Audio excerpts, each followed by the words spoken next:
দেখতে পাইনি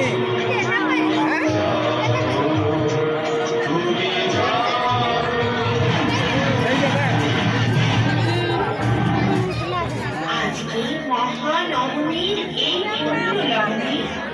যে সমস্ত ভক্তগণ আমাকে দর্শন করার জন্য হাজির হয়েছ,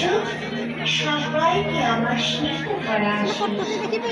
আমার সমস্ত ভক্তগণকে আশীর্বাদ করি তোমাদের চলার পথ উজ্জ্বলময় হয়ে উঠবে, সবার পরিবার খুশিতে ভরে উঠবে, কর্মক্ষেত্রে তোমরা পাবে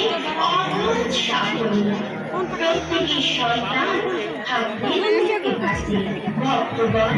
যদি কারো জীবনে কোনো সমস্যা থাকে আমাদের মনে মনে জানিয়ে দাও, তোমাদের জীবনে